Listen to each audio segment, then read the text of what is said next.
Dans l'énigme 420, Dabo apparaît pour la 3e fois. D'abord sur le bon chemin en 470, ensuite fausse piste assez magistrale en 500, il réapparaît en 420. Et il est valide. C'est ce qui fait qu'il est si compliqué à gérer pour les chouetteurs. La 420 est intéressante aussi parce qu'on retrouve une certaine méthodologie déjà utilisée par Max, et donc cette résolution la confirme. L'utilisation récurrente de jeux de mots, Max était un littéraire, mais également le codage des distances par rapport au texte de l'énigme. Vous allez voir, tout ça commence à prendre place de manière intégrée. La méga astuce est confirmée. On est vraiment sur un chemin étroit, mais on a des balises qui nous permettent d'avancer en toute sûreté. Énigme 420. Du ciel vient la lumière. En ce début d'énigme 420, nous nous trouvons à Épernay, en provenance de Lille, sans doute une coupette de champagne à la main. Du ciel vient la lumière, proclame le titre. La lumière, dans le cadre du jeu, nous la connaissons. Il s'agit du département de l'Aube. Va-t-on devoir se servir de l'Aube, voire de Troyes, son cœur, ou bien Max brouille-t-il à nouveau les pistes ? J'ai appris à me méfier. Eh bien non. Ici, l'auteur convoque ni plus ni moins que les astres de notre système solaire, ceux que l'on imagine en levant le nez vers le ciel. Le visuel est relativement clair, bien qu'il soit sombre. Les symboles astronomiques des planètes paraissent figés autour d'une sorte d'éclipse solaire. La lumière se cacherait-elle derrière un gros obstacle bien noir ? La première partie du texte de l'énigme est écrite en lettres capitales, entrecoupées de nombres. Parmi ceux-ci, celui dont la valeur est 365 et qui revient plusieurs fois dans le texte. Il devient rapidement évident que ces nombres représentent les périodes de révolution des planètes du système solaire exprimées en jours. Voici en détail celles qui nous intéressent, selon la progression verticale du visuel. Pluton, 90 677 jours. Neptune, 60 140 jours. Uranus, 30 667 jours. Saturne, 10 752 jours. Jupiter, 4 330 jours. Mars, 687 jours. Et la Terre, 365. La structure du texte amputé permet de comprendre qu'il faut remplacer les nombres par des lettres. La première idée qui vient est d'utiliser la première lettre des planètes concernées, soit S pour Saturne, T pour la Terre, U pour Uranus, etc. Cette manipulation permet d'obtenir le texte suivant.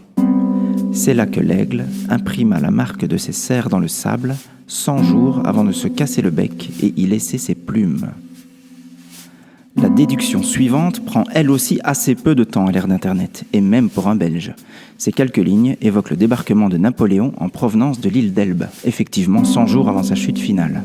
L'empereur débarqua sur la plage de Golfe-Juan, où une stèle commémore d'ailleurs l'événement.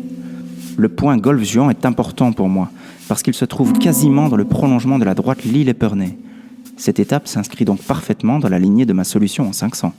L'axe Lille-Golfe-Juan est bel et bien figuré par la règle de l'énigme 500 dans la plus pure tradition maxienne. Pour faire honneur au deuxième paragraphe, il nous faut désormais prêter un arc à Apollon, dieu de la lumière, et compter les mesures vers le zénith en fonction d'une fraction de temps. Puis regarder où se tresse abat, c'est-à-dire à quelle distance du point de départ. Voici donc venir le deuxième test à l'épreuve de notre mesure. Le pied de 33 va-t-il tenir son rang comme il l'a fait en 500, ou bien nous jouer un pied de cochon ? Essayons. Apollon compte 1969,697 mesures vers le zénith, donc vers le haut. Rappelons que Golfe-Juan se situe au niveau de la mer. Nous obtenons une altitude de 1969,697 fois 0,33 égale 650 mètres, quelques poussières. La précision du résultat nous conforte, une fois de plus, quant à la validité de la mesure. Pas de souci de ce côté-là. Pour calculer ce que représente un 46 241 860e de jour sidéral, il nous faut connaître la valeur de celui-ci. 861 646 secondes, soit le temps que met la planète pour faire un tour sur elle-même. Dès lors, le calcul un peu technique, 861 646 divisé par 46 241 860 fois 300 000 km par seconde, vitesse de la flèche lumineuse d'Apollon, indique que le projectile va parcourir 559 km dans ce laps de temps précis. C'est le moins qu'on puisse dire. Traçons un arc de cercle de 55,9 cm de rayon autour de Golfe-Juan. Un point remarquable sur l'arc ? Bien sûr, et pas n'importe lequel. Dabo, encore et toujours. Une remarque. En 2020, quand on mesure la distance entre Golfe-Juan et Dabo, on obtient une distance de 566 km et non pas 559. Les calculs tiennent compte des différences d'altitude, ce qui n'était pas le cas sur la carte 989. Sur cette dernière, sur la 989, Dabo se trouve bien à 55,9 cm de Golfe-Juan, pas de souci. Seule ville remarquable sur l'arc ainsi tracé. Dabo est-elle dès lors la solution de l'énigme ? Dabo, et ce pour la 3e fois. La chasse semble décidément tricotée entre ses mailles favorites. En 470, Dabo apparaît furtivement dans le prolongement du bon chemin. De La Flèche, nous visons le cœur de la lumière, 3. Dabo est sur cet axe, donc déjà thématiquement relié à la notion de lumière, comme en trompe-l'œil. Et ici, c'est bien le dieu de la lumière qui semble viser Dabo. Mais en 500, Dabo est une fausse piste magistrale qui essaye de nous détourner du bon côté de l'orthogonale. Or, à peine une énigme plus loin, voilà que le mystérieux village refait surface. C'est une obsession, ma parole. Dabo, à l'instar de l'éclipse du visuel 420, est à la fois ombre et lumière, selon le prisme à travers lequel on le regarde. Du coup, nous sommes en droit de nous interroger. En 420, Dabo est-il une nouvelle fausse piste ? La solution ? Une étape intermédiaire dans la résolution ?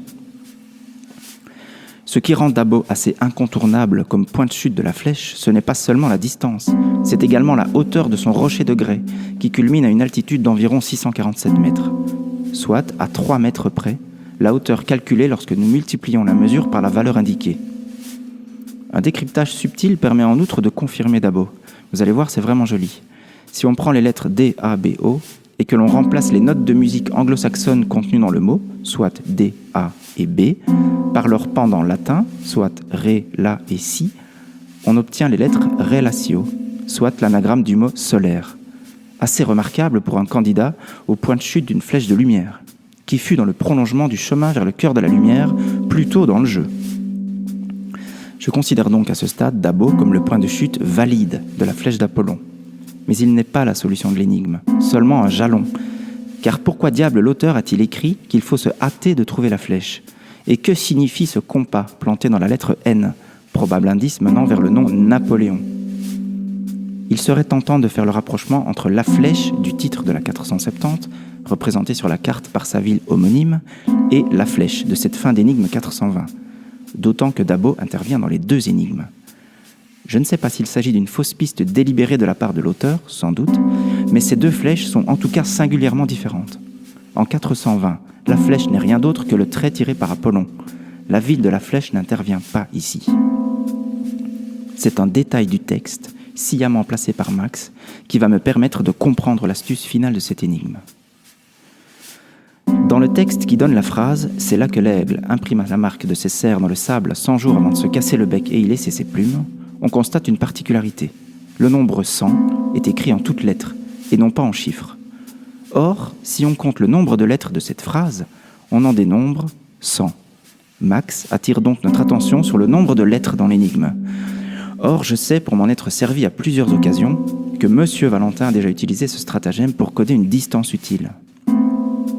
Je constate que si la première partie de l'énigme est écrite en lettres capitales, la seconde l'est quant à elle en lettres minuscules. Je prends donc le parti de compter le nombre de lettres minuscules, 125. A priori, je ne comptabilise pas les chiffres, seulement les lettres.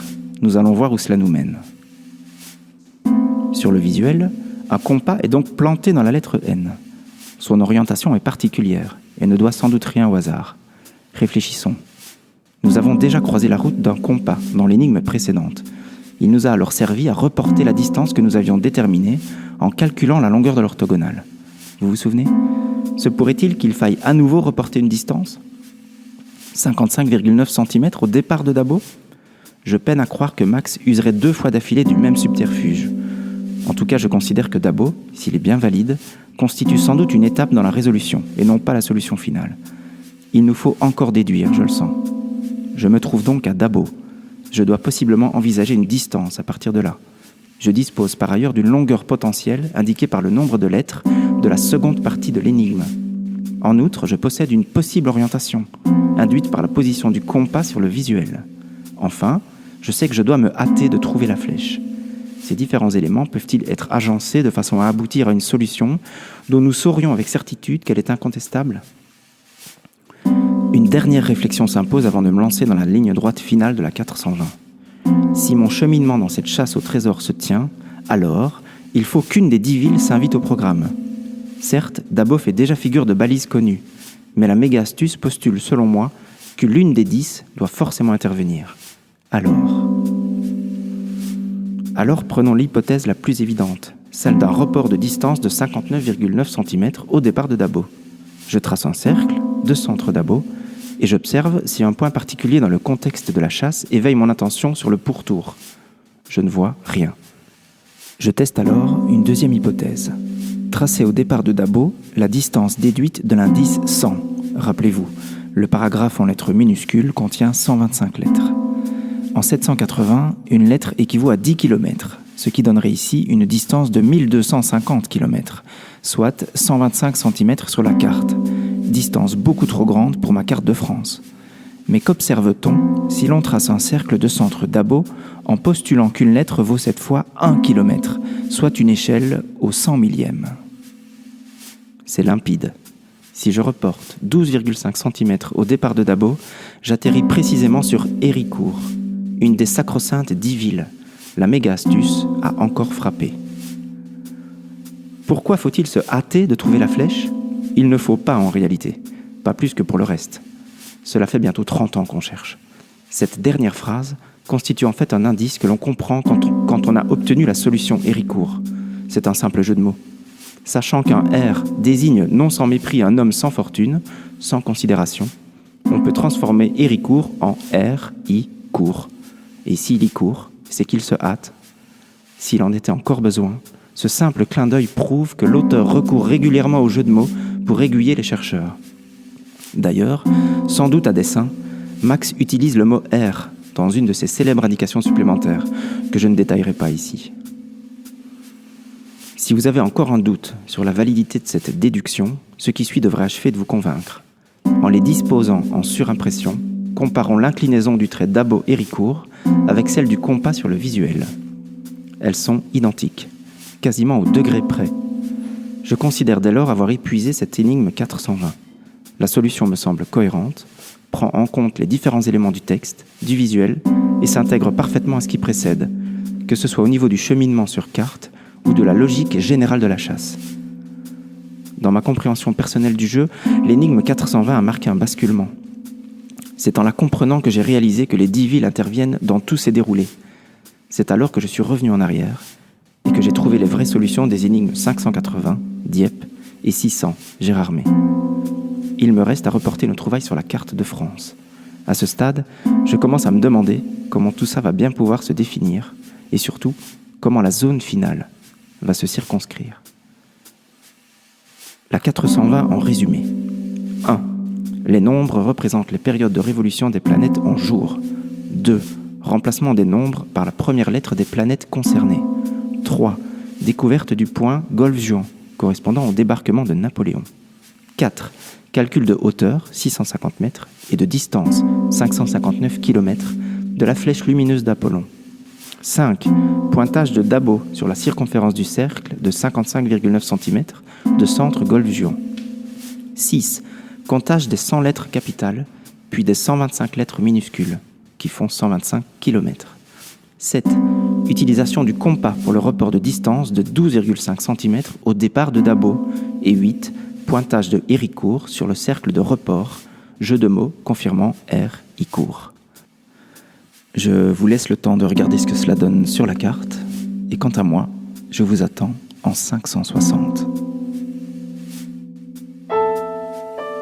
J'arrive enfin, ma belle, de ma rive à la tienne, que de dérives vaines, fardées de sentinelles, aux ombres trop lascives, aux ombres trop lascives. Je viens enfin, ma belle, de ta terre à la mienne, monte à la lune pleine des plaintes éternelles, que l'absence ravive, que l'absence ravive.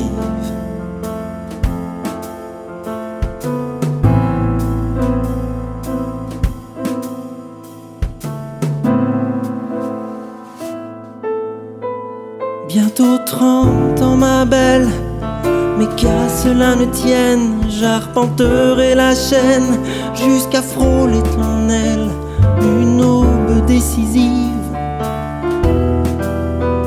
une aube décisive.